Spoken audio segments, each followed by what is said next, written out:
Part 1. Volunteering. Some people go to work each day and then come home. They spend time with their family and friends. Maybe they watch TV or go to a movie. Sometimes they exercise or read. This is their life. But for other people, this isn't enough. They look around their neighborhoods and see people with terrible hardships, sickness, loneliness, and homelessness. Other people see problems with the environment. Many people want to help. They volunteer. They give some of their time to help others. Volunteers help in many ways. Some visit sick and lonely people. Some give their friendship to children without parents. Some build houses for homeless people. Others sit and hold babies with AIDS. Andy Lipkiss was at summer camp when he planted his first tree. He began to think about the environment. In many countries, people were cutting down trees. Andy Lipkiss worried about this. In 1974, he started a group, Tree People, to plant trees: pine, elm, cypress, and eucalyptus. They also began to plant fruit trees in poor neighborhoods because fresh fruit is often too expensive for poor people. Today, there are thousands of members of Tree People, and more join every day. They plant millions of trees everywhere to help the environment and people. Ruth Brinker wasn't planning to change the world. Then, a young friend became sick. He had AIDS. Soon he was very sick, and he couldn't take care of himself. Brinker and other friends began to help him. In 1985, Brinker started Project Open Hand. This group cooks meals and takes them to people with AIDS.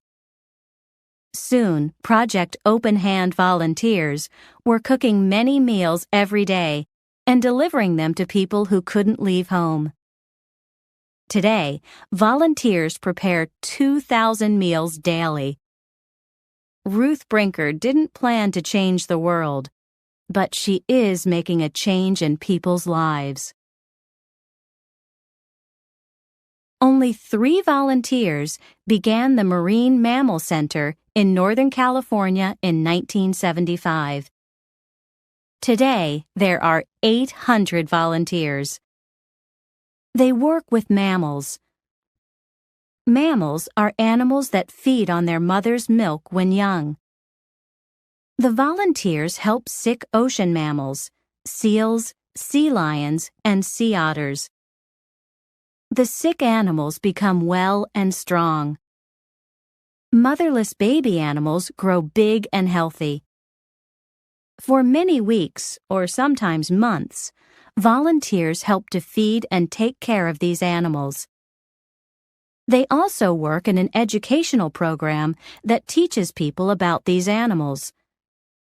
The volunteers don't get any pay for their hard work. Their pay is the good feeling on the day when they can release a healthy animal, take it to its home, the ocean, and let it go free. 30 or 40 years ago, most volunteers were housewives. They volunteered time while their husbands were working. Today, both men and women volunteer, and teenagers and children too. There are volunteers from all social classes, all neighborhoods, and all ages. Most aren't rich or famous. They enjoy their volunteer work. People need them. Today, the world needs volunteers more than ever before. Perhaps a young Zulu boy from South Africa Nkosi Johnson said it best. Before he died of AIDS at the age of 12, he made a speech that is now famous. In this speech, he said, "Do all you can with what you have, in the time you have, in the place you are."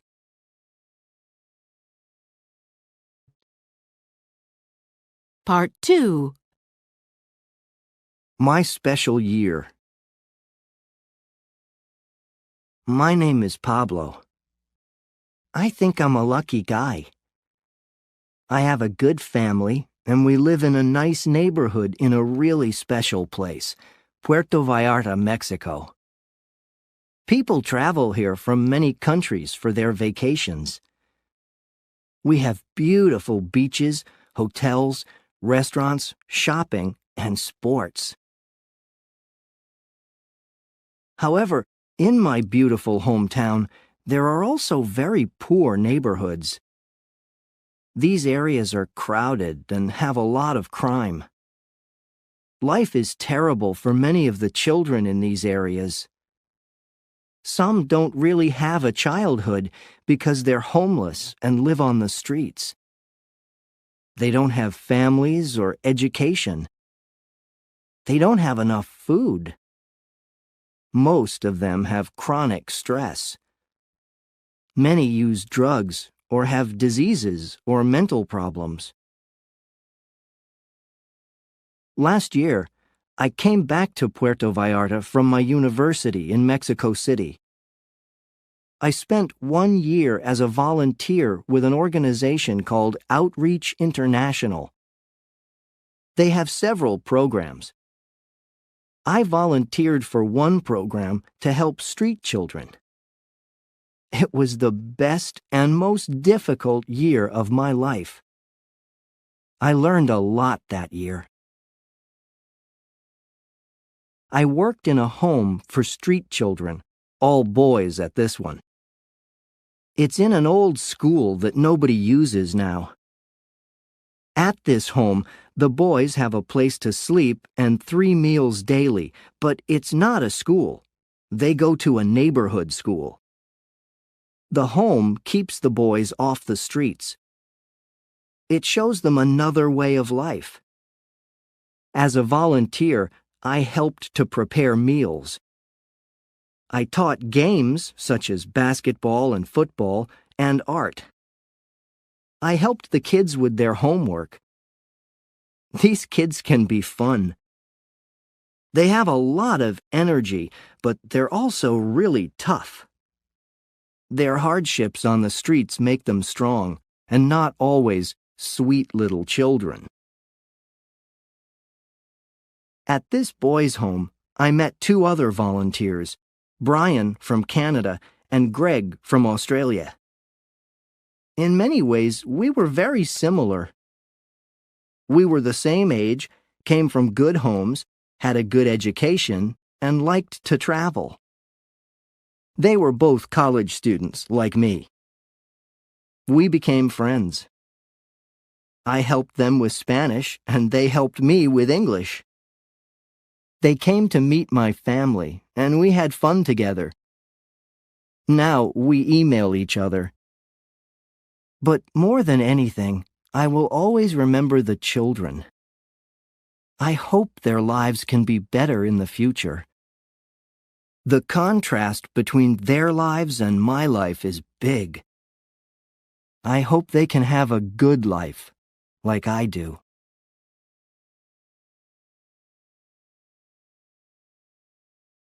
Lesson 8. Eating and Food. Part 1. New foods, new diets.